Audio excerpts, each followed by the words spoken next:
Ang gusto nilang pabagsakin dyan ay si Vice President Sara Duterte na napaka-popular hanggang. Magandang hapon mga minamahal na kababayan at mga kabaka. Magandang araw po sa lahat ng ating mga kababayan saan man pong dako ng mundo po kayo naroroon ngayon. Ngayon ay October 25, 2025 at hapon na ngayon, mag-alas 2 na ng hapon. Minabuti kong muling mag-live para mapag-usapan naman natin itong mga samot-saring mga masasalimot na mga issue na naglalabasan dyan po sa ating bansa. At gusto kong talakayin ng mas maigi itong nangyayaring political playbook ng kasalukuyang administrasyon. Ika nga ay isang deja vu ito. O inuulit nila yung mga naganap ng mga nakaraang mga gobyerno magmula pa po noong 1986 hanggang sa ngayon. Maliban sa mga ibang mga administrasyon ng mga nakaraang mga presidente. Pero kung susuriin natin ang kasaysayan ng politika sa ating bansa, nung panahon ng unang Aquino administrasyon, pag-upo po nila, wala na po silang ginawa kung hindi yung tinatawag nating binggansa o revenge, political revenge kung baga. Kaya ayun, sinampan nila ng mga katakot-takot na kaso ang naunang Marcos officials, si dating Pangulong Ferdinand Marcos Sr., na kanila pong naibanis sa Hawaii at doon sila nariran hanggang siya ay pabawian ng buhay doon. At yung mga iba pang mga kaalyado noon ng Marcos administration, kinasuhan din ng mga katakot-takot na mga iba't ibang reklamo. At karamihan po dyan ay patungkol din po sa issue ng korupsyon. At nagtalaga pa nga ng tinatawag na Presidential Commission on Good Government na binigyan ng kapangyarihan, investigasyon.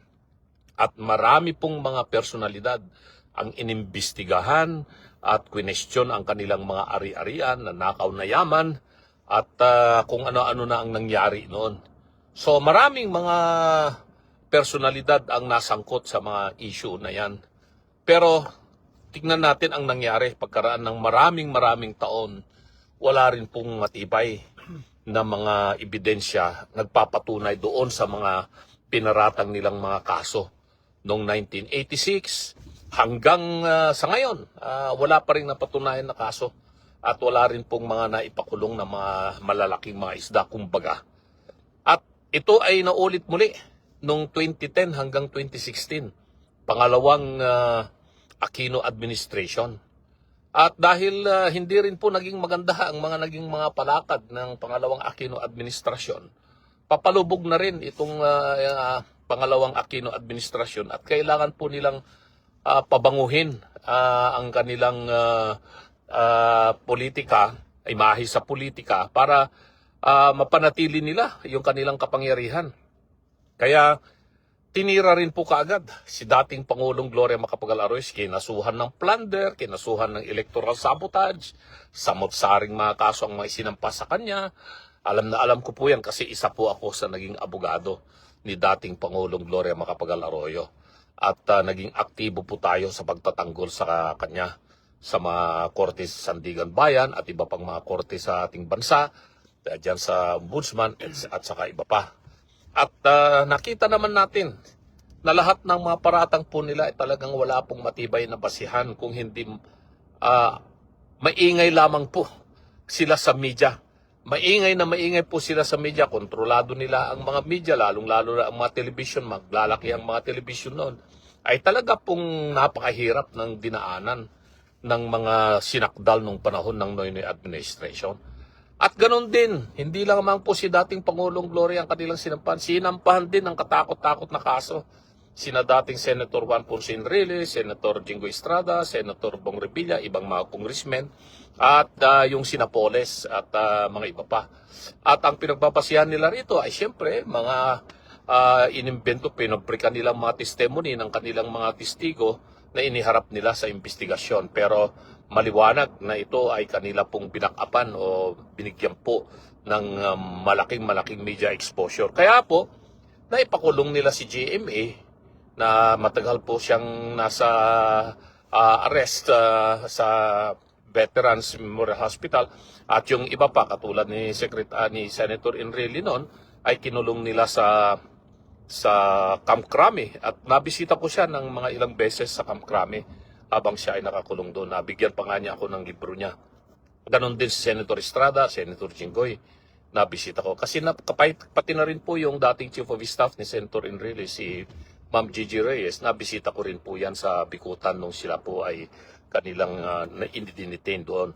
Ako, pinag-aralan ko yung mga kasong ito noon at tinignan ko rin yung mga sinasabi nilang mga ebidensya kung mapapatunayan ba na meron silang kinalaman o sangkot ba sila doon sa kasong mga plunder alinsunod doon sa tinatawag nilang pork barrel scam ni Napoles noon.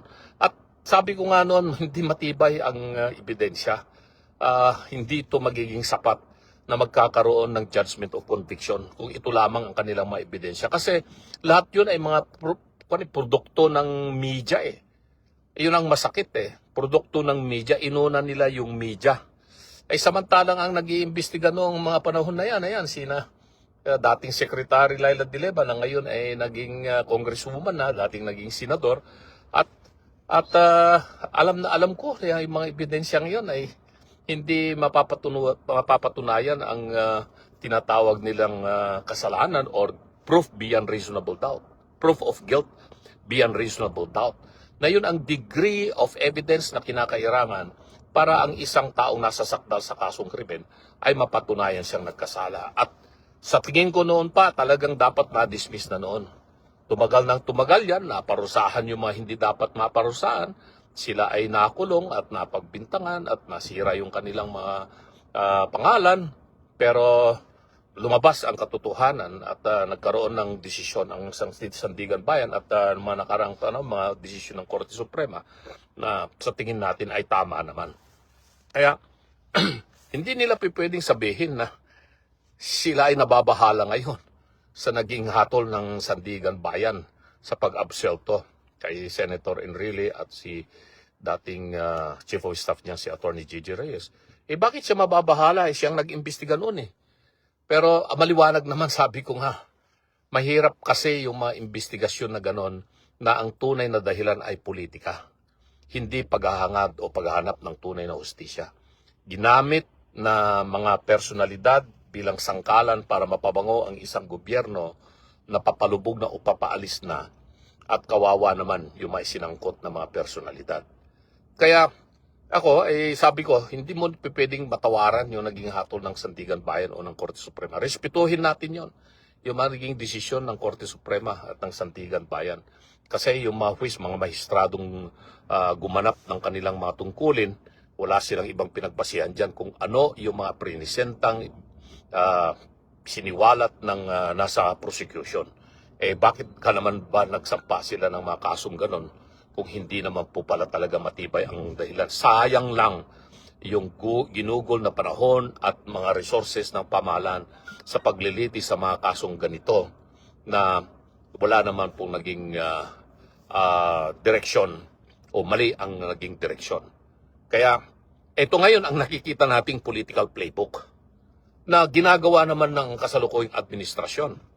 Na tulad nung dalawang naunang Aquino administrasyon na hindi naman sila very popular na at papalubog na o papaalis na. Pero gusto pa nung mga nakapalibot na mga tao ng nakaraang Aquino administration na mapanatili sila sa pwesto at manaig pa yung kanilang paghawak ng kapangyarihan.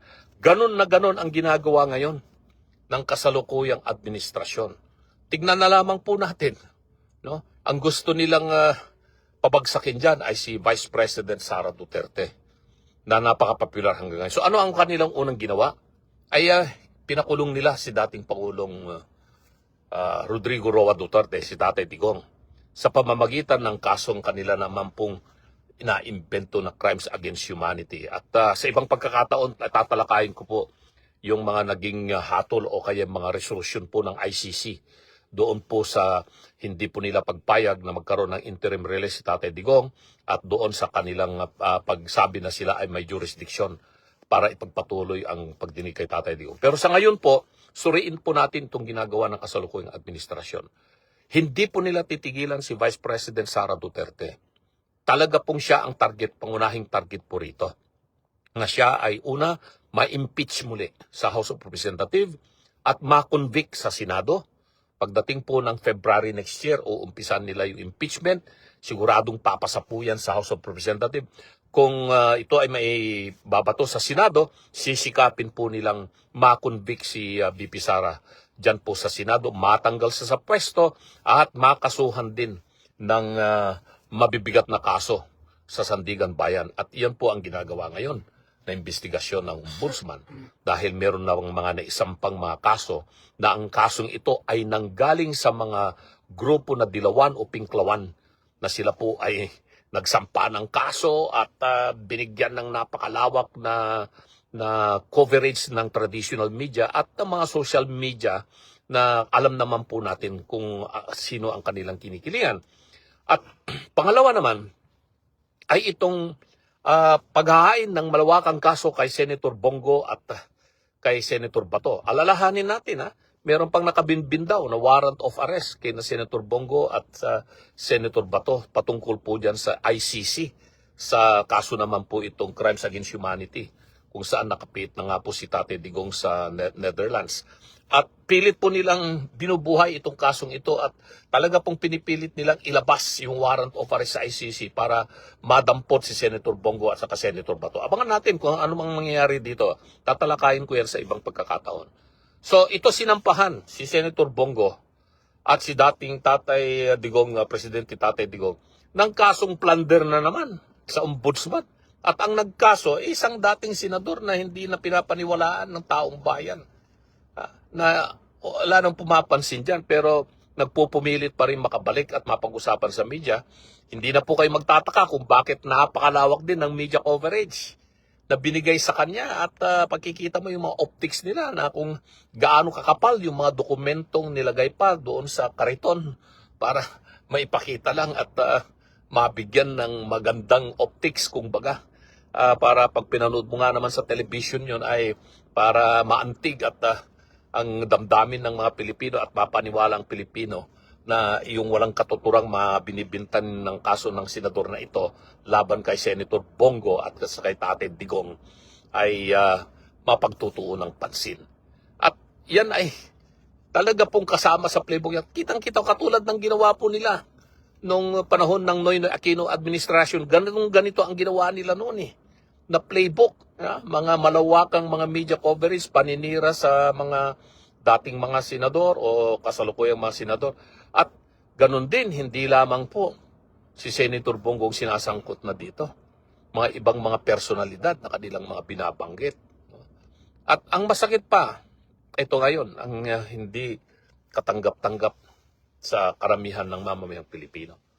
Ang kasalukuyang investigasyon na ginagawa ng ICI, yung Independent Commission on Infrastructure, na dapat sana ay maging more transparent, gawing open to the public, i-live stream sa media para mapanood ng ating mga kababayan ano bang nangyayari dyan sa investigasyon ng Independent Commission on Infrastructure.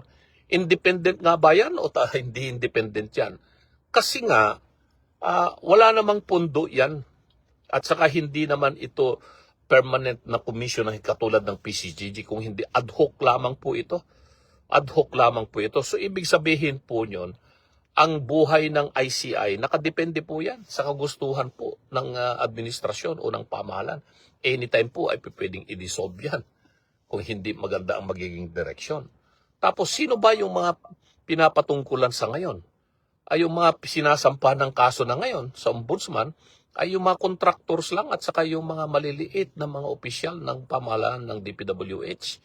Pero yung mga ibang mga sinasangkot nilang mga political personalities na alam naman po ng sambayan ng Pilipino, walang mangyayari po dyan na mga paglalabas o pagkakaroon ng bidding o awarding ng mga infrastructure projects ang DPWH kung hindi walang bendisyon yung mga matitibay na mga politiko.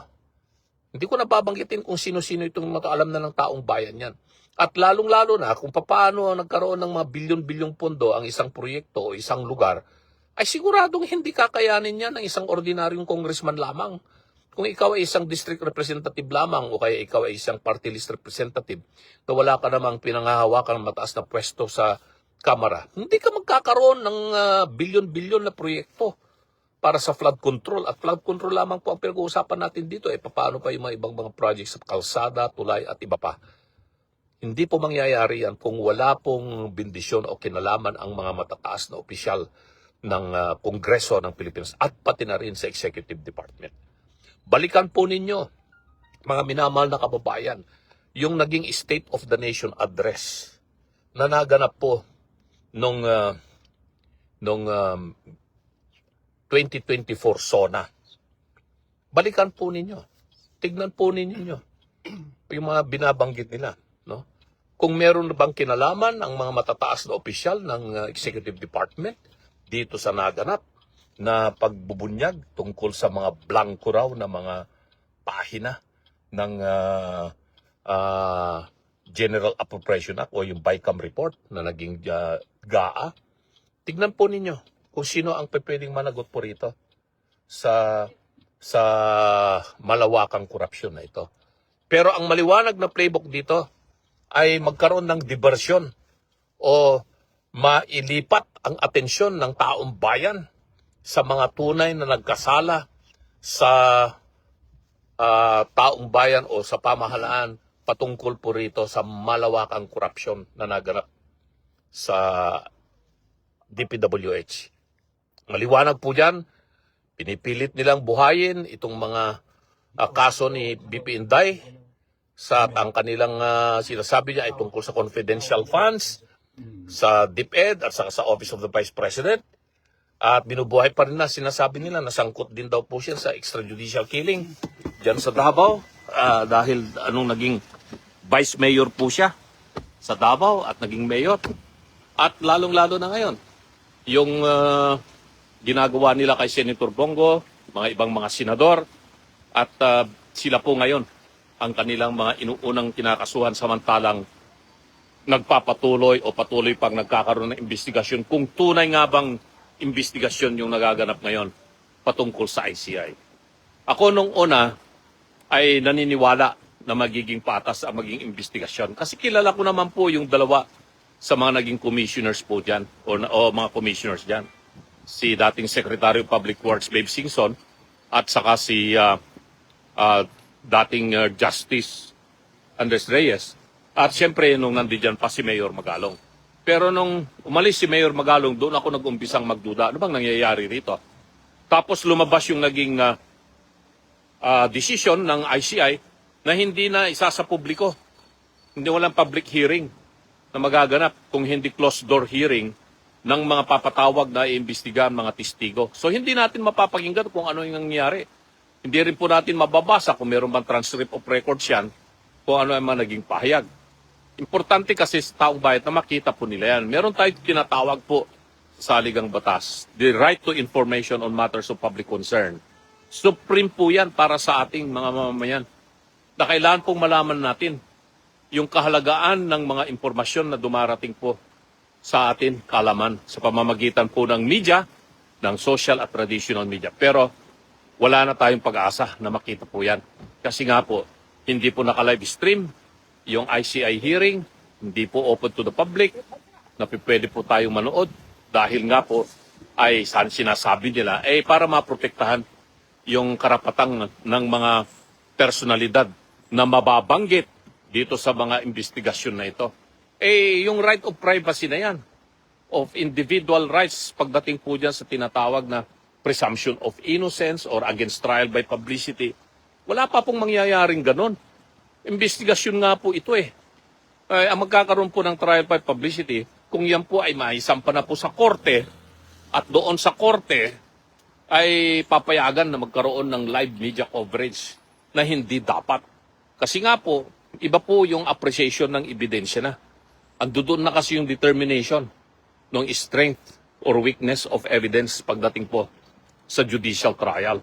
Pero pagdating dito sa mga tinatawag nating preliminary examinations o preliminary investigations or whatever form of investigation, karapatan po ng mamamayang Pilipino under the Constitution on the right to information on matters of public concern. Para po yung tinatawag nating transparency and accountability of public office, na nasa din po yan sa Constitution, ay maisakatuparan Pero ang nangyayari ngayon ay marami nang nagdududa, marami nang nawawalang tiwala na wala ring patutunguhan ito. So kinukumpara nila ngayon itong nangyayari, nakaimbestigasyon ng kasalukuyang pamahalaan dito sa tinatawag na malawakang iskandalo o korupsyon na naganap po dyan sa Department of Public Works and Highways, na tulad nga po nung nangyari doon sa naging mga investigasyon at pagsampa ng mga kaso doon sa mga Napoles scandal ng pork barrel. Tapos, ito pang hindi maganda. Pinahayag pa po nitong isang dating Secretary of Justice, naging senador, at siya ngayon ay isang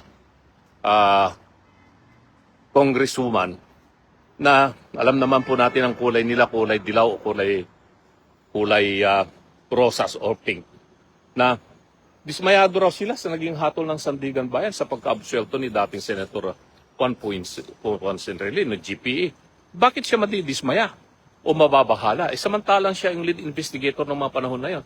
Noon pa man alam ko na na lahat po ng kanilang mga pinaggagawa ay mga political harassment na mapabango ang imahe ng papaalis na at palubog ng Aquino administration.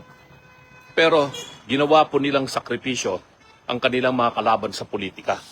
Kaya po nila sinampahan ng mga kaso itong sina President Gloria Macapagal Arroyo, Senator GP, Senator Jinggoy, Senator Bong Revilla at mga iba pa. Pero wala naman po silang napatunayan sa mga ito, kung hindi ang kanilang dinurog ng katakot-takot ay si Napoles. No? Siya lamang ang kawawa. Pero yung mga sinangkot nilang mga personalidad ay wala naman po sila talagang hawak ng mga ebidensya. Ganun na rin po ang nakikita natin ngayon. No? Na magkakaroon ng tinatawag na conviction by the stroke of media propaganda. Ganun po ang ginagawa nila ngayon kay Vice President Sara Duterte, kay Senator Bongo, Senator Bato. At pati na rin po tayo, pati na rin po ako, ay sinasama na rin po nila dyan na kanila pong dudurugin dahil nga po malapit tayong kalyado ng mga Duterte. So yun po ang playbook ng kasalukuyang administrasyon na ito. At kung bakit ganito ang playbook ng kasalukuyang administrasyon, meron po tayong impormasyon na yung mga humahawak ng mga ganitong mga nagdodrawing, screenplay, choreography, ay sila rin yung mga personalidad na nandoon nung panahon ng dating Noynoy Aquino administration. Sila yung mga malalapit na mga personalidad na sila ang gumawa ng ganyang klaseng istorya nung panahon ng Noynoy Aquino administration. At sila rin daw ngayon, sabi nila, ang mga humahawak ng itong bagong choreography or screenplay o playbook, political playbook ng kasalukuyang administrasyon. So tignan natin kung mapapanagot nga ba ang mga tunay na mga mastermind o salarin dito sa malawakang iskandalong hindi lamang po daang bilyon ang pinag-uusapan po rito, kung hindi trilyon na pera ng mamamayang Pilipino ang nawala. Sabi ko nga, meron tayong paniniwala na kailangan pasensyoso po tayo. Patience is a virtue. Pero kailangan pa ba tayong magpasensya ng ganon? Katagal? Kung nakikita natin na hindi na po binibigyan ng kahalagaan ang karapatan ng mamamayang Pilipino para magkaroon ng tunay na hustisya sa ating bansa, at ang hangarin ng kasalukuyang administrasyon ay mapanatili sa pwesto at may pagpatuloy po nila ang kanilang mga paghawak ng puder. Hindi ko po binabanggit po dito na ang naghahangat po dyan ay yung mga nakaupo. Pero yung mga nakapalibot pong mga personalidad, na hindi po natin sila nakikita o nalalaman ang kanilang mga kaanyuhan o tunay na mapangalan. Pero alam natin na nandiyan sila, na sila ang mga tunay na humahawak ng kapangyarihan at nagpapaikot ng mundo ng ekonomiya at politika diyan sa ating bansa, ay gusto nilang manatili pa sila sa puder pagkatapos ng kasalukuyang administrasyon. So yan po yung nakikita kong playbook dito. Gawa po ito ng mga tao o ng mga organisasyon o baka ng gobyerno pa sa ibang bansa na gusto po nilang maipagpatuloy ang kanilang kasalukuyang tinatamasang kapangyarihan sa Pilipinas. Yan po yung playbook na nakikita ko. Abangan po natin, mga kababayan, at magmatsyag po tayo. Tignan po natin ang mga dapat pong hakbang na dapat gawin natin alinsunod sa ating saligang batas at sa mga umiiral na batas sa ating bansa. So ang playbook dito ay siraan, gipitin, patalsikin si Vice President Sara Duterte at yung mga kalyadong mga politiko katulad ni Senator Bongo, Senator Bato, at tayong lahat na nakikita po nilang malapit po tayong kalyado ng mga Duterte, ay tuluyan po tayong mawala dito sa kanilang sinusulat na istorya o naisulat na nilang istorya at mapanatili po nila ang paghawak ng kapangyarihan pagkatapos ng kasalukuyang administrasyon. So yan po mga kababayan, yung aking pahayag po ngayon. Paki-share na lamang po sa ating mga ibang mga kababayan para po maliwanagan po nila, mapakinggan nila. Alam naman po natin itong video na ito ay hindi magtatagal sa Facebook. Paki-share na rin po sa mga iba't ibang mga social media platform. Tulad po ng nabanggit ko, hindi po tayo natitinag at hindi po tayo titigil, hindi po tayo matatakot na isiwalat ang katotohanan at sabihin ang ating opinion, anuman po ang maging kahihinatnan nito. Kung yung pong ninanais nila na gawin po sa atin ay maipapatupad po nila. Nakahanda po na tayo ay magsakripisyo para sa bayan at sa ating mamamayang Pilipino. Maging katumbas po man yan ay buhay natin o kalayaan. So muli, akin pong binabati ang ating mga kababayan na nasa ibang bansa. Ako po ay nasa ibang bansa rin po ngayon.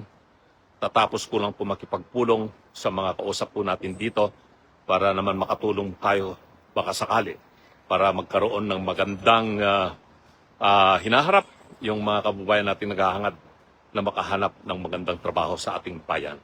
At yung mga kababayan po natin dyan sa Singapore, humihingi po ako ng paumanhin po sa inyo na hindi po ako makadalo po dyan sa pagtitipon po nyo ngayon dyan sa Singapore. Alam ko po na andi dyan yung mga ibang mga kasamahan po natin. Andi dyan si Atty. Jimmy Bondoc, si Atty. J.V. Hinlo, kasama po nila si Vice President Sara Duterte po dyan. Mabuhay po kayo dyan sa Singapore. At yung mga kababayan din po natin dyan sa Japan, andam ko na nandiyan po si Elias, isang paborito po natin yan na banda sa Mindanao. At iyan ang kanilang una-unahang international appearance. Nagkaroon ng konting legal problem yan pero naayos na namin yan ni Atty. Bobby Torion. At gustong-gusto ko rin po sana makapunta dyan sa Japan. Nanggaling po ako dyan ng isang buwan at gusto ko pong makabalik po dyan. Pero asahan po ninyo mga minamahal na kababayan po dyan sa Japan. Lagi po kayong nasa puso at dami natin at kaisipan. Meron din po magaganap sa pagkakaalam ko. May isang malaking pagtitipong po dyan sa Hong Kong at pupuntan din po yan ni Elias itong susunod na linggo. Hindi ako nagkakamali, itong November 2 yata. Sikapin ko po kung may punong tayong pagkakataon, makapunta po tayo dyan sa Hong Kong. Pero alam naman po natin, undas po kasi itong ating sisilibran nito. Habang ako po naman po ay nasa ibang bansa, asahan po ninyo ng ating ginagawa rito ay hindi para sa atin, para po sa bayang Pilipinas na ating mahal at sa ating mga minamahal na kapwa Pilipino. Mabuhay po tayong lahat at pagpalain po tayo ng Panginoong Diyos.